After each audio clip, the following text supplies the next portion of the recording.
If you don't, Israel will hunt you down.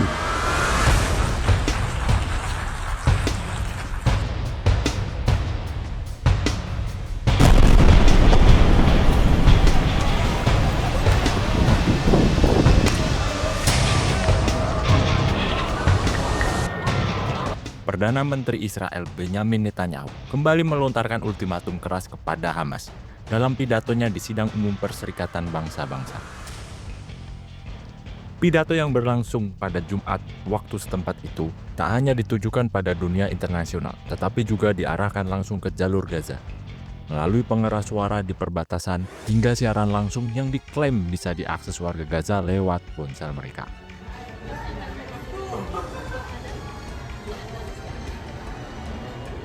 Dalam pernyataannya, Netanyahu menyinggung langkah sejumlah negara barat yang baru saja mengakui Palestina sebagai negara berdaulat.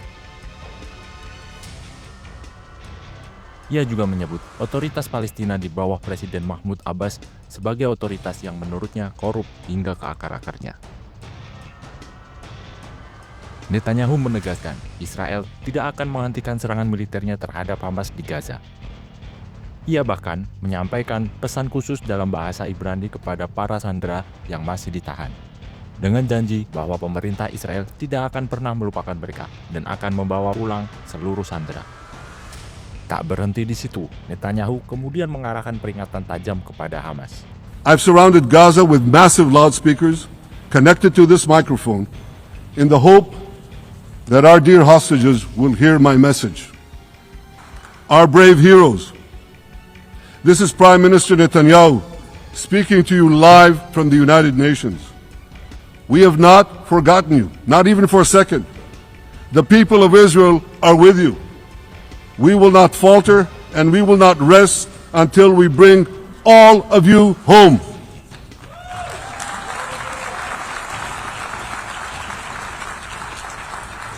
Thanks to special efforts by Israeli intelligence, my words are now also being carried. They're streamed live to the cell phones of Gazans. So to the remaining Hamas leaders and to the jailers of our hostages, I now say, lay down your arms. Let my people go. Free the hostages. All of them. The whole 48. Free the hostages now.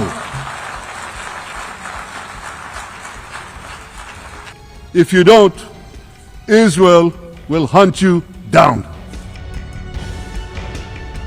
Ultimatum ini semakin mempertegas sikap keras Israel di tengah memanasnya konflik setelah langkah sejumlah negara barat mengakui Palestina kian memperburuk ketegangan diplomatik.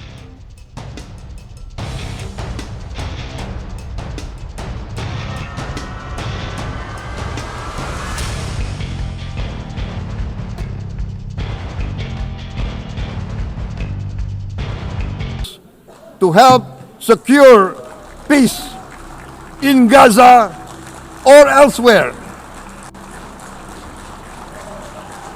in Ukraine, in Sudan, in Libya, everywhere when the peace needs to be enforced, peace needs to be guarded, we are ready.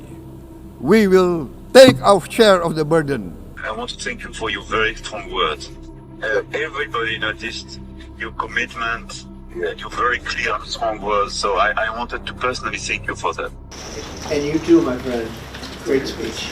You did a great job pounding on that table. I said, how would you like to deal with him when you left? It's not easy. You did a great job. Thank you very much.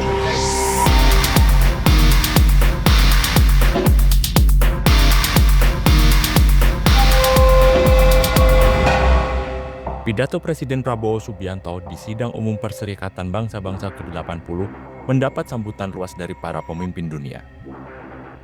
Sekretaris Kabinet Teddy Indrawijaya mengatakan, banyak kepala negara terkesan dengan penyampaian Prabowo yang dianggap berani, tegas, dan konkret. Beberapa pemimpin bahkan langsung menyampaikan pujian usai pidato. Prabowo mendapat giliran berbicara di urutan ketiga, setelah Presiden Brazil, Lula da Silva, dan Presiden Amerika Serikat, Donald Trump. Sidang umum itu berlangsung di markas besar PBB New York pada 23 September 2025. Dalam pidatonya, Prabowo menyoroti isu Palestina. Ia menegaskan dukungan Indonesia terhadap solusi dua negara sebagai jalan penyelesaian konflik antara Palestina dengan Israel. Prabowo juga menyerukan agar dunia menjamin berdirinya negara Palestina. Bahkan, Indonesia siap mengakui Israel jika mereka terlebih dahulu mengakui kemerdekaan Palestina. Indonesia's complete support for the two-state solution in Palestine.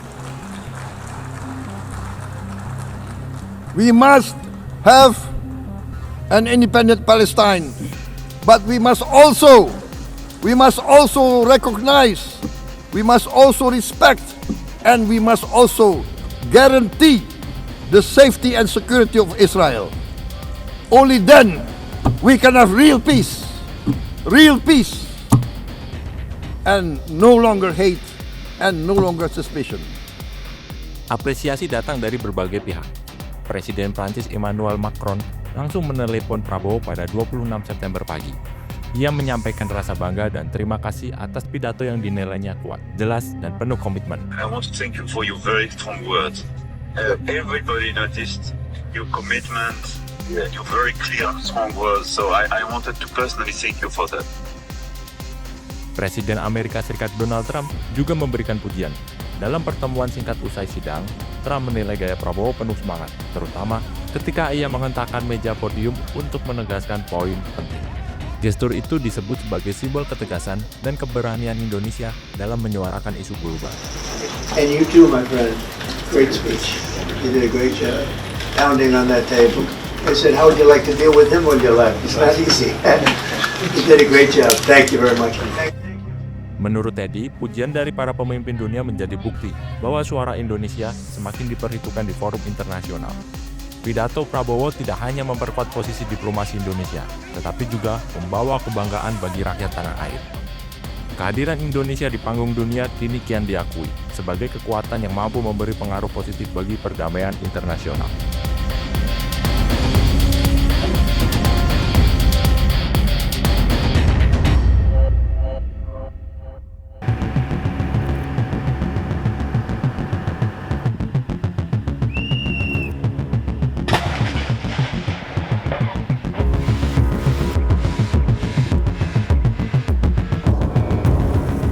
Pasukan Israel kembali melancarkan serangan besar ke jalur Gaza.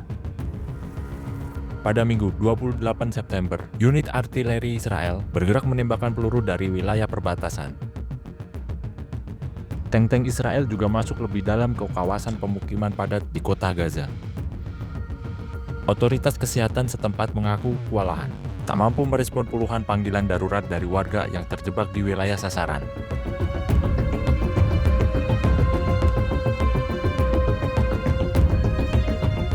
Dalam 24 jam terakhir, militer Israel menyatakan telah menghantam 140 target di seluruh Gaza. Serangan itu mencakup kelompok militan hingga infrastruktur yang disebut sebagai fasilitas militer. Namun, sementara beroperasi, dampaknya akan menjadi bencana kemanusiaan. Ratusan ribu pengungsi bergantung pada rumah sakit ini, dan ribuan nyawa terancam hilang rumah sakit.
Rusia kembali menggempur Ukraina dengan drone. Pada Minggu dini hari, ratusan drone dan rudal diluncurkan ke ibu kota Kiev dan sejumlah wilayah lainnya. Serangan yang berlangsung lebih dari 12 jam ini disebut sebagai salah satu yang paling besar sejak perang skala penuh dimulai. Laporan menyebut, langit Kiev dipenuhi drone. Sementara suara tembakan terdengar tanpa henti sepanjang malam. Serangan baru mereda sekitar pukul 7:30 waktu setempat.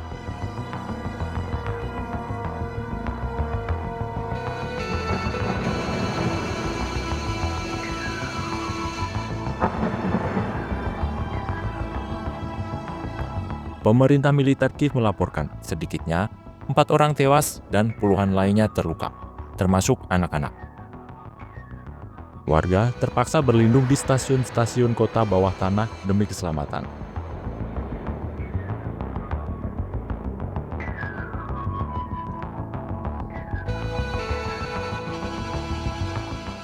Militer Ukraina mengklaim berhasil menembak jatuh 568 dari total 595 drone, serta 43 dari 48 rudal yang ditembakkan Rusia. Namun, dampak serangan tetap menghancurkan. Sebuah klinik jantung, pabrik, dan pemukiman warga mengalami kerusakan parah.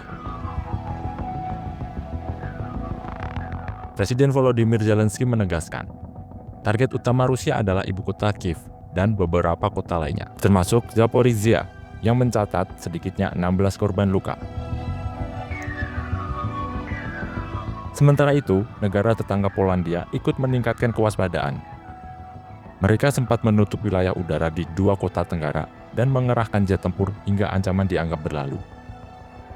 Kementerian Pertahanan Rusia menyebut serangan ini sebagai operasi besar-besaran menggunakan senjata jarak jauh dari udara dan laut dengan alasan menargetkan infrastruktur militer Ukraina. Namun, serangan tersebut kembali menelan korban sipil dan merusak area pemukiman. Zelensky mendesak komunitas internasional untuk bertindak lebih tegas, terutama dengan memutus pendapatan energi Rusia yang menjadi sumber dana perang. Ia juga kembali meminta tambahan sistem pertahanan udara untuk melindungi langit Ukraina.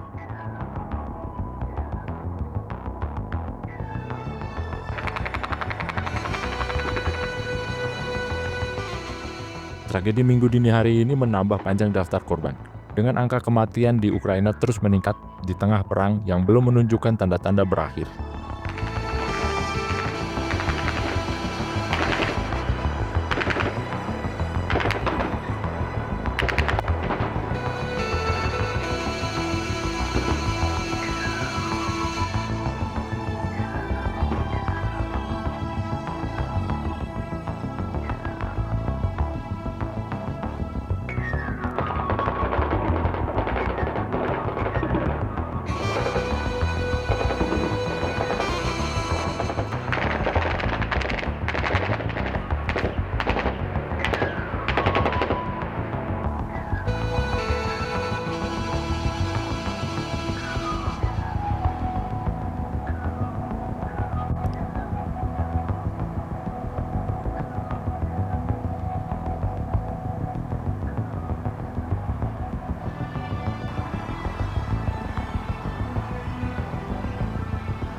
Masyarakat 3 orang dapat tembak sia-sia.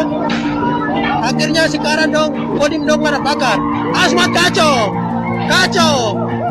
Asmat sekarang sudah kacau. Ini Kodim dong sebakar ini. Kodim dong sebakar. Sudah. Sebakar. Bikin. Ini kantor-kantor saya mau hancur. Ah, ini. Ini dong sebakar ini.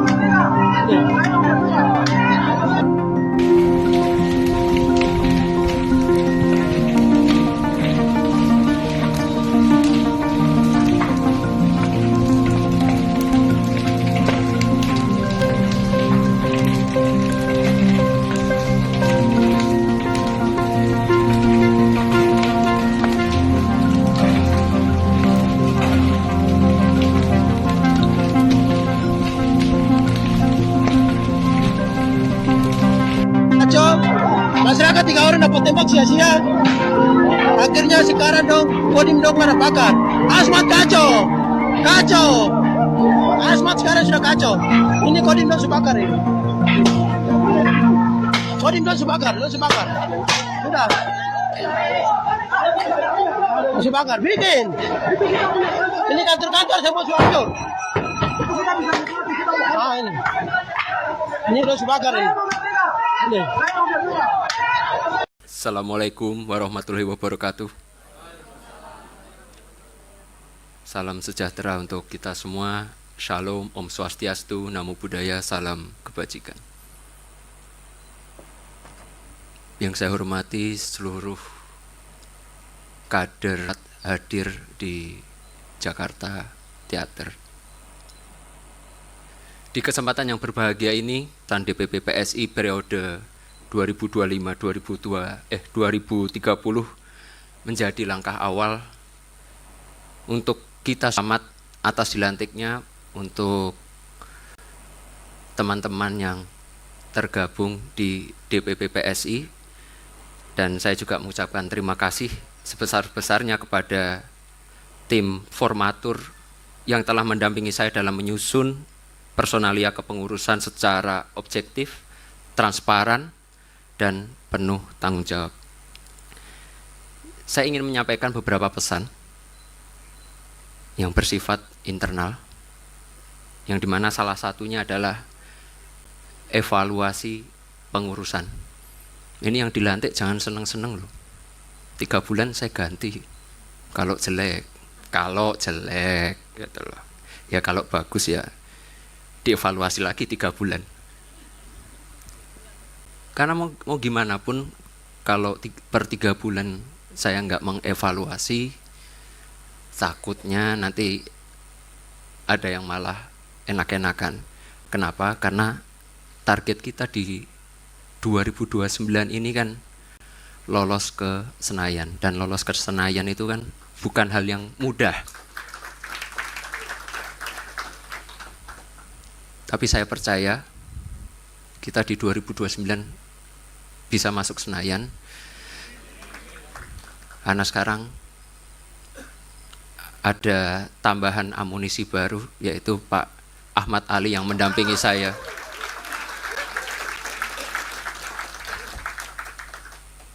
Ada satu lagi sebenarnya, cuma masih nyangkut. Nggak berani sebut saya.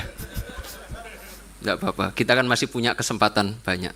Mungkin minggu depan atau 2 minggu lagi akan saya umumkan satu lagi wakil ketua umum. Dan selanjutnya saya ingin menegaskan untuk seluruh pengurus yang hari ini dilantik, untuk sampai akhir 2026 fokus kita cuma satu, perbaikan struktur.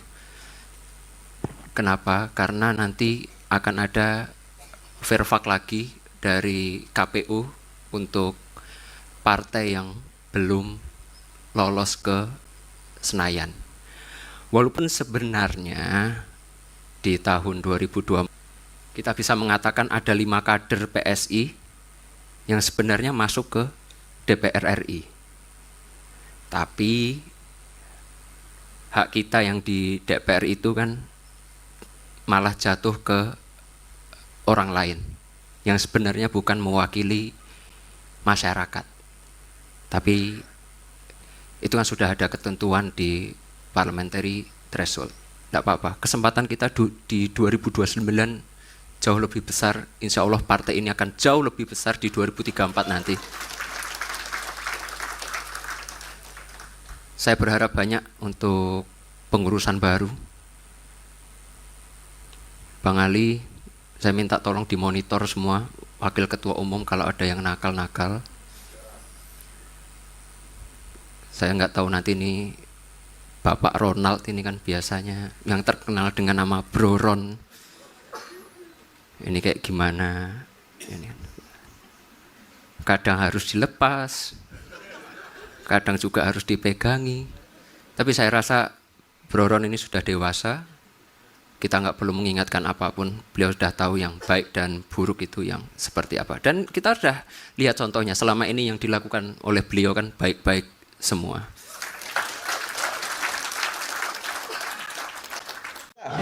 Enggak, dulu. Iya, saya belum dibayar.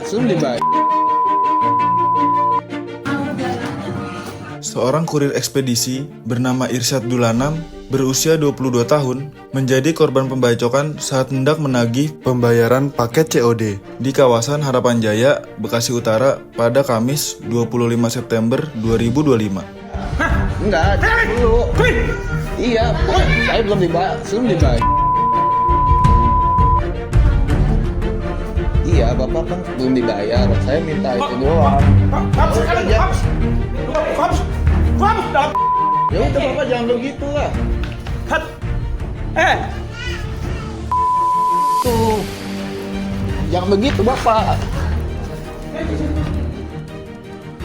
Kan saya minta TF doang. Kenapa kamu sih rekan-rekan? Ya udah Bapak jangan pakai itu. Lu mampu kopi kesan? Jangan kayak petugas kan? Bang, Ya udah abang jangan begitu. itu sudah kayak pasta dalam. Enggak, saya minta transfer doang.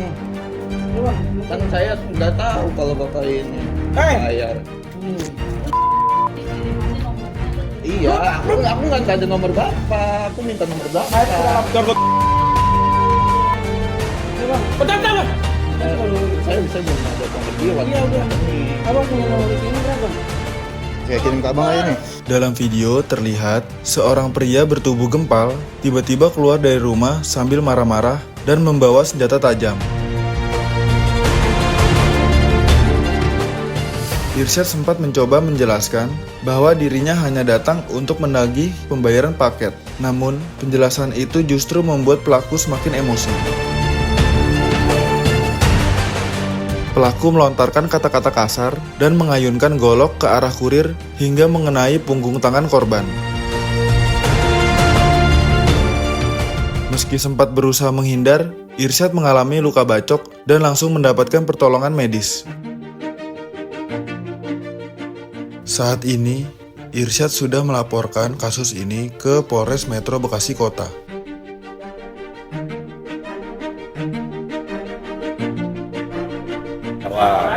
Mas, kronologisnya bisa dilukain gitu gimana? Pertama saya kan nganter paket ke rumah pelaku. Setelah itu dia minta transfer kan. Saya tawarkan lah pembayaran QRIS, tapi dia nggak mau. Dia marah-marah. Karena marah-marahnya tuh karena dia merasa terhina karena pikirannya tuh transfernya lama gitu. Nah setelah itu dia mulai marah-marah tuh, kita cekcok lah, kan saya minta TF-nya tuh sekarang, nggak nanti. Nah setelah itu dia baru tuh mengambil sajam yang mandau itu, lalu diarahin ke saya. Diarahin ke saya. Dia beli barang COD? Iya, COD. Nominalnya berapa? Nominalnya cuma 30.000 padahal. 30.000. Iya, saya minta TF-nya tuh sekarang juga, karena saya butuh buat setoran juga gitu. Dia nggak ada cash? Dia nggak ada cash, saya minta, ini Kak bisa QRIS kok, bisa langsung transfer. Tapi dia nggak mau. Kejadian kapan sih Bang? Barusan banget, jam 11 siang. Oh, jadi barang juga baru datang tadi? Iya, baru banget datang tadi. Dari omongan dia, apa yang dia nggak terimanya karena apa? Nggak terimanya karena saya minta buru-buru transfer. Oh, buru-buru? Iya, tapi kan memang dia ada riwayat tuh transfer lama, jadi saya minta transfer sekarang. Karena dia ada riwayat transfer lama. Jadi saya tuh nalangin dulu, Oh. nalangin paket dia dulu. Jadi memang sudah biasa ke rumah itu ya? Belum sih, itu baru kedua kalinya. Kedua kalinya. Sebelumnya memang dia pernah transfernya Pernah lama. paket, tapi transfernya Lama. Lamanya berapa lama? seharian bang. Besoknya baru ditransfer. Bukan ditransfer, malah saya minta lagi, saya nagih Datang lagi. dikasih cash. Karena pengalaman itu. Ya karena pengalaman itu saya akhirnya minta transfernya sekarang. Oke. Terus langkah abang apa tuh bang? Setelah kejadian. Saat ini udah visum sih, tadi udah Lapor. udah lapor, udah visum juga. Alhamdulillah sudah aman, tinggal nanti kata polisinya OTT saya itu. Ya Pak Kasat, ini kan ada tindakan penganiayaan terhadap kurir TikTok dan JNE Pak. Gimana? Ya, ini sudah kita terima laporannya, sudah kita lakukan visum, sudah kita antar visum. Nah, segera terhadap terduga pelaku akan kita lakukan penindakan. Ya, terima kasih ya. Makasih. Pak Kasat. Makasih Pak Kasat. Enggak, dulu. Iya, saya belum dibayar. Iya, Bapak kan belum dibayar. Saya minta itu doang. Ya udah Bapak jangan begitu lah. Tuh. Jangan begitu Bapak. Kan saya minta TF doang. Kalian kamu sih rekan-rekan. Ya udah Bapak jangan pakai itu. Lupa kopi kesan. Jam petung kakak. Bang, Ya udah, abang jangan begitu. itu sudah kayak. Kasta dalam. Enggak, saya minta transfer doang. Kan saya nggak tahu kalau Bapak ini bayar. Kirim aja nomornya atau juga. Iya, aku nggak ada nomor Bapak. Aku minta nomor Bapak. Main ke dalam gargot. Udah bang, Pecat bang. Enggak, saya belum ada nomor jiwa, Iya, udah. rekening. abang gitu. punya nomor rekening berapa? Saya kirim ke abang aja nih.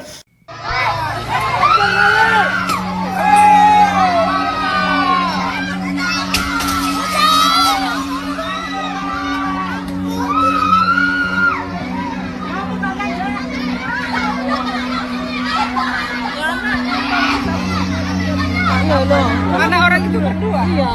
Karena orang itu berdua ya. Iya, orang tua anak.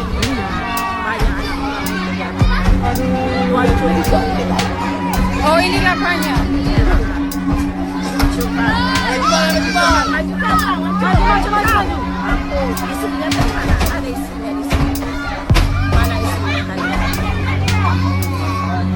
Masuk, masuk, hancurkan, hancurkan.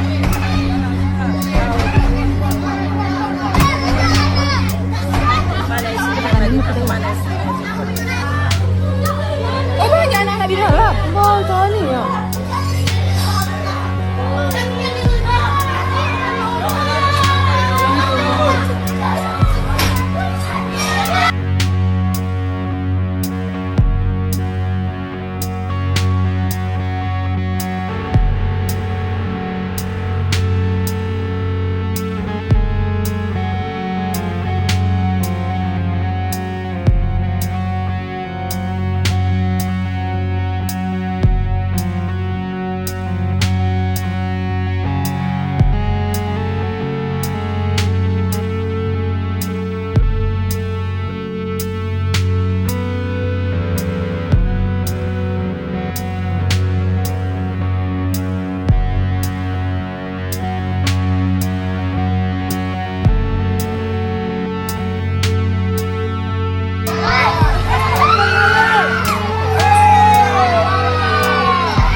Karena orang itu berdua. Iya. Karena orang itu berdua ya. Iya, orang tua anak.